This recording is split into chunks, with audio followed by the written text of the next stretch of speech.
All right, guys. Thank you so much for joining us tonight. My name is Chris Maley with Miranda Real Estate Group. I'm a Clifton Park native. I grew up in this area and I'm a licensed real estate salesperson. And tonight joining me is my friend Anna Smith. Say hi, Anna. Hello, guys. Nice to see y'all. Anna, how was your hump day?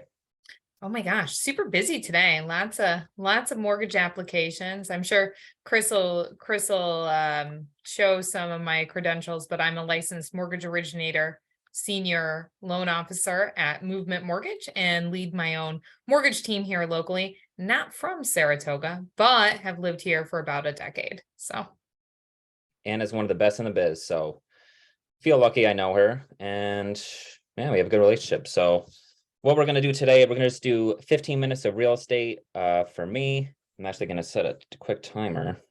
Anna's going to do 15 minutes on the mortgage world. And we're going to leave 5 or 10 minutes at the end for questions. So if you have any questions, feel free to type them in the Zoom chat or Facebook chat on either my or Anna's Facebook page throughout. And at the end, we'll get to all your questions and try to answer them the best we can. How's that sound, Anna? Good? woohoo, I'm ready to rock. All right. Although I am doing dry January, so this is water, but next time we'll have to do it as a cocktail hour. Yeah, that sounds like a great idea. There's some great January's, places here in Albany for that. What's that? So there's some great places here in Albany if you want to get together and do this live one day. Heck yeah, I agree. Okay. All right, so quick 2022 summary. The capital region average sale price was 327,000 around, so up 10% from 2021. And the Clifton Park average, because I'm from Clifton Park, that's sort of my area, quote unquote, although I don't really have an area, I'll go anywhere. The average sale price was 403,000, also up 10% from 2021. So pretty relative to most of the towns in the capital region. There was a 10% appreciation on homes. Inventory was still historically low. New listings were down 16% in Clifton Park. And as you guys, I'm sure all are well aware, interest rates reached 7% this past October, the highest they've been in 20 years. So, and as we move on to 2023, why list my house in 2023? I think this is a great year to sell your home because the National Association of Realtors predicts that home prices will stabilize and increase slower in 2023. Inventory is going to be still relatively low. Sorry. What's inventory mean, Chris? Inventory really means new listings, houses available for buyers to search for in the market. So there's not a lot to choose from right now for buyers out in the market. But in my opinion, there's still plenty of buyers out there. Even last year, there were buyers out there. There just wasn't a lot to choose from, you know? So I think what we're going to see this year, especially, there's going to be motivated buyers out there. They're going to be ready. They're going to be pre-approved. They're going to be motivated. They sort of been waiting for this year for interest rates to stabilize a little bit. And now that we've seen that the past 4 weeks or so, mortgage rates are down in the 6s. So they sort of stabilize a little bit. And I think buyers have sort of been waiting for a year like this after sitting out, quote unquote, sitting on the sidelines last year. So I think you're going to see plenty of buyers out there, even though inventory is still low.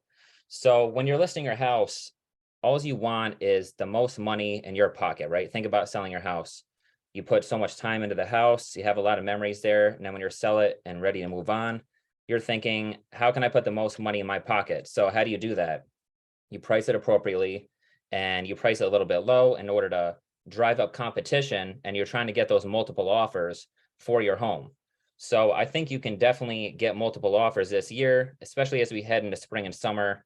If you price your home the right way, you're going to sort of see the market, those buyers come back and drive the price up when they're putting in offers for your home. And that way you can capitalize on it, and get the most money and ROI for your home. I still have so many pre-approved buyers that are out shopping for homes that weren't able to find anything due to the high competition of the low rates. So now that we're in the higher rates, those buyers are still in existence and there's just no homes on the market. So still an excellent time, as Chris is saying, to sell. Exactly. So in terms of buyers in 2023, I will say this winter, especially November, December, January, February, this is the best opportunities for buyers since the pandemic began about, or we're almost 3 years into it now. This is the most negotiating power buyers have had. There's more room for contingencies. And in a lot of cases, we're seeing buyers offer under asking price, which is great for buyers. I think it's still going to be a seller's market throughout 2023. As we head into spring and summer, it's still going to be a seller's market. It might just be sort of a light seller's market as opposed to the heavy seller's market we saw during the pandemic when it was crazy. Hey, Chris, for those that are watching that aren't in the biz, what's a contingency? Contingencies are basically seller concessions. So as a buyer, but contingencies comprise a lot of stuff, but the main one is seller concession. So as a buyer, you can ask the seller to pay for some of your closing costs.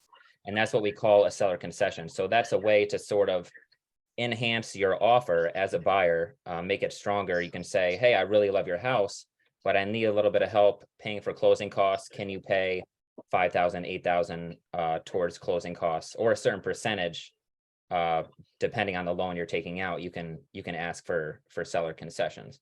So you have more room for negotiation in that sense as a buyer. So yeah, that's why I think this winter especially has been a good time for buyers. And it's important to understand the climate you're in when you're buying. As we head to spring and summer, what I sort of think is going to happen is we're going to get a surge of buyers out in the market. As you see, rates are going to stabilize a little bit. They're going to go down. Some places, Anna will talk about this later. Some places are saying they might go into the 5s, but they might stabilize around the 6s or so. Inventory is going to come back as it usually does in spring and summer. For example, last year in Clifton Park, the amount of new listings doubled from April to June. And in the Saratoga County in general, the amount of new listings went up 22% from April to June. So we're going to see an increase of demand. Now that's fine. I think if you're a buyer, inventory goes up 22% April to June. Right. So, sorry, go ahead. What I think we're going to see is, sorry, I lost my train of thought. That was funny. I thought we were the only ones on talking, but so it's going to be sort of a perfect storm in the sense that you're going to have more to choose from as a buyer in the market, which is great. But at the same time, you're going to be competing with other buyers out there in the market. So it's important to come with a strong offer. When it comes to spring and summer, you might need to offer over asking, 5,000, 10,000 over asking. And that's just what it is. That's what happens when there's a lot of buyers out there. That means more competition for you as a buyer, and you're going to need to have a strong offer. And if you ever want tips on how to strengthen your offer, let me know. We'll talk about that after. I'm going to look at my timer real quick. Okay. So quick transition. I'm going to talk about the top 5 home selling blunders I see. Number 1, pricing your house unrealistically. I think I see on Zillow a lot, and Zillow is great. Don't get me wrong. It's a good resource. I look at it sometimes, but there's way better resources to use than Zillow for pricing your home. There's Zestimates is what they call it. I think you want to use a realtor to give you the latest market trends. And we're looking at the exact, the past few weeks. We look at comps. By comps, I mean comparisons of homes in the area the last couple months. And, Zestimates don't always do that. They're looking at homes the past year that sold. So it's important to keep up with the market, talk to your realtor about the latest market trends. And in addition, we have a tool realtors use as we can give you actual stats of which price ranges generate the most activity from buyers. So when you're selling your home, you can even say, how many showings were there in the $230,000 to $240,000 range in this town? And it'll give you how many showings there were in $5,000 increments, $10,000 increments. And that's a tool that realtors have that a lot of home sellers, if you're trying to sell your home on your own, you don't have access to that. So that's one of my favorite tools to use when selling people's homes. And yeah, so number 2, using a professional photographer. It might seem obvious, but 97% of home buyers are doing their home search online, according to NAR in 2021. A good photographer will also stage properly for you. But if not, you can always call in a person to stage your home correctly.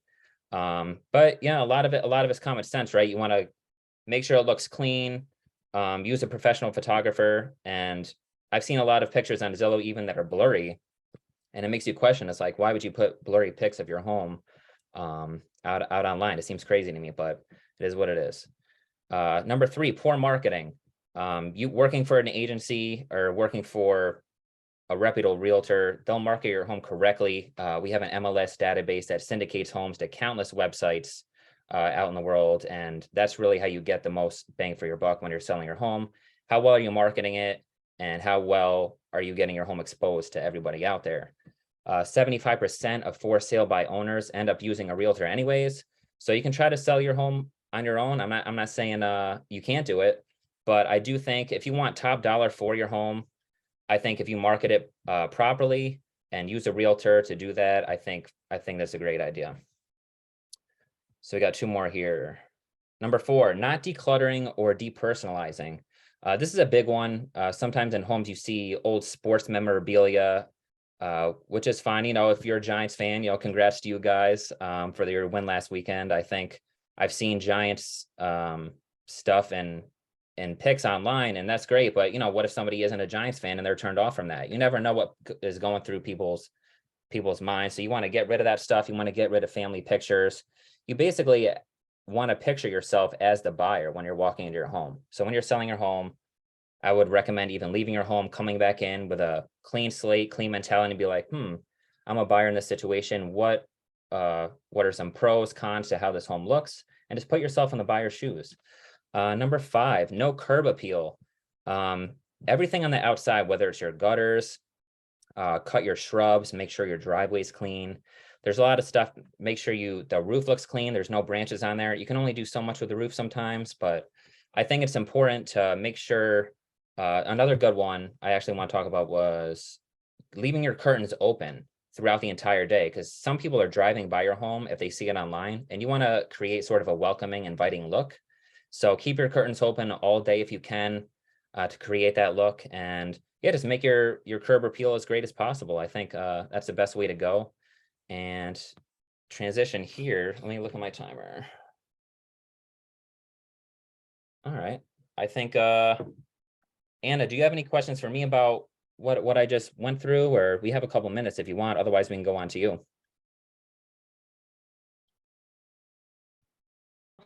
How many times in 2020 and 2021 did we say you got on mute while everybody was on Zoom calls all the time, right?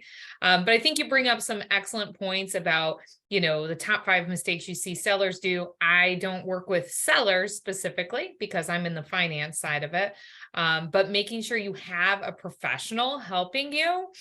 I know there's a lot of people out there that are like, oh, I don't need an agent. It'll just sell on its own. But if you look up the actual statistics for homes sold by owner or homes sold with the help of an agent, the statistics speak for themselves. And I'm sure that Chris can help us out with those stats that they throw out there for FSBOs all the time. So one of my biggest nightmares as a financial person working in real estate as a mortgage loan officer is when there are no real estate agents involved in the transaction and my client is just floating at the mercy of attorneys, and it is brutal to watch. So I can't even from the depths of my heart express that you need an agent, buyer's agent, seller's agent. Make sure that you have someone that you trust, that you hire, like Chris, that knows what they're doing to get the job done for you. That's all I have to say about that. Yeah, thanks for saying that. Yeah, and we both know a lot of great attorneys as well, and attorneys have a huge role in making the real estate transaction smooth. But yeah, using a professional realtor can give you tips on updated market stats, trends that you really might not have access to, and they're doing the groundwork. They're boots are on the ground. They're doing this every day. We're showing houses. We're seeing what's going on with demand at open houses. We're seeing how many showings are at this house. So we see what's going on behind the scenes that y'all do is a lot. I don't think people understand how much you guys do behind the scenes to manage the whole circus. Definitely. So yeah, that's smooth transition. Let's go to Anna now to talk about the market stuff. Do you want to share your screen? Yeah.